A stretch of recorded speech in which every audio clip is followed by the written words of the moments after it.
Көңүл тууралуу бир канча жакшы сөздөр айтып кетейин. Көңүлү ачык болуу бул бактылуулуктан, көңүлү жабык, кайгыда болуу бул бактысыздыктан.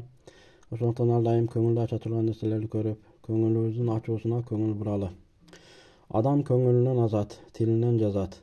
Адамдын көңүлү эки ооз сөз, эки ооз жакшы сөз менен кайгыдагы адам көңүлү ачылып кетүүсү мүмкүн. Көңүлү жакшы адамга эки ооз жаман сөз айтып коюп, көңүлүнү бузуп алып кайгыга салып коюу да мүмкүн. Ошондуктан сүйлөгөндө, жакшы сөз сүйлөгөнгө ар дайым көңүл буралы. Ак көңүлдөн арамдык чыкпайт. Бийик тоого чыксаң көзүң ачылат. Жакшы адам менен сүйлөсөң көңүлүң ачылат. Жакшы адамдар менен сүйлөп, көңүлүбүз ачык болуусу үчүн ар дайым жакшы сөздөрдү угууга аракет кылалы.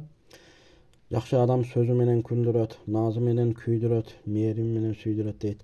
Жакшы адамдар ошо көңүлдү ачып сүйлөгөн адамдар менен көп арак маек кылганга аракет кылышыбыз керек.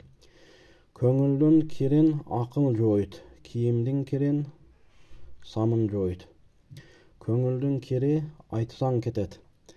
Бирөөлөргө кек сактабай, бир оюбуз болсо, кайгыда ошо көңүлдү жаман абалда кылып жүрө бербестен балким айтып алганыбыз кээде жакшыраак болот.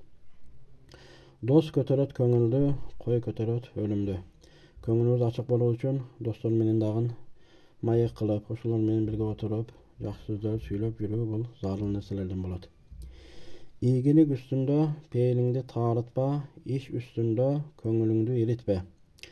Адам иши жакшы болуу үчүн иш үстүндө дагы көңүлдүү болуу керек.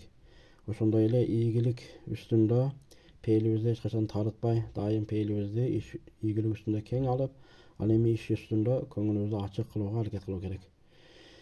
Иши көңүлдүү болгондун эгини түшүмдүү болот. Ким көңүлдүү иш кылса, анын иши берекелүү болот, иши сонун болот, аягы жакшы болот.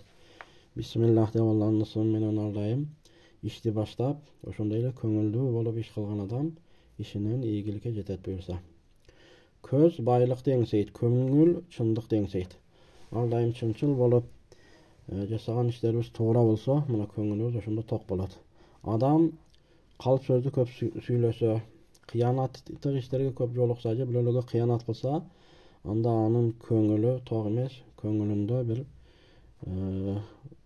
көңүлүнү тынчсызданткан бир тынчсыздык болуп калат. Ошондуктан жакшы иштерди кылып, кыянат деген нерселерден алыс болууга аракет кылуу керек. Көзү сокулдан көңүлү сокул жаман болот. Кээ бирлер көзү көрбөгөн менен бирок көңүлү ачык, көкүрөгү көрөт. Бирок көңүлү сокуллук бул өтө жаман экен. Көңүл көтөргөн адамдык, көңүл ооруткан наадандык. Адамдык касиет, адамдык сыпаттын бири бул көңүл көтөрүү, башкалардын дагы көңүлүн көтөрүү керек. Ал эми көңүлдү ооруткан, жаман сөздөрдү айтып, бирөөнүн көңүлүн калтырган, көңүлдү оорутуу бул наадандык болуп калат. Көңүлү бузук башкалардан айып издейт. Көңүлү бузук ит адам көрүнгөнгө асылат. Көңүлү бузук жаман адамдар көрүнгөнүн кемчилигин айтып, жаман нерселерди эскертип, асылганын койбойт. Ал эми көңүлү ачык адамдар албетте адамдын катасы бар, кемчилиги бар деп, аны жапканга, жашырганга аракет кылат, жакшы сөз сүйлөгөнгө аракет кылат. Куран Каримде көңүлдөр Кудай Тааланы эстөө менен бейпилдик табат дейт.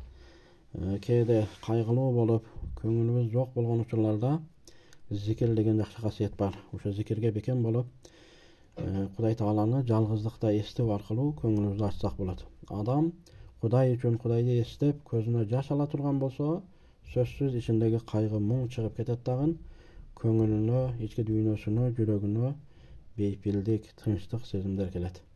Ошондуктан Кудай Тааланы көп эстегенге аракет кылалы. Кудай Тааланын негизи эстөөнүн касиети, пайдасы өтө көп. Адамдын ички дүйнөсүнө пайдасы бар. Ошондуктан зикирге ар дайым бекем болуп, тилибизди зикир менен нымдап жүрөлү. Жана ушундай жакшы маанайыбызды көтөрө турган нерселерди көргөнгө аракет кылалы.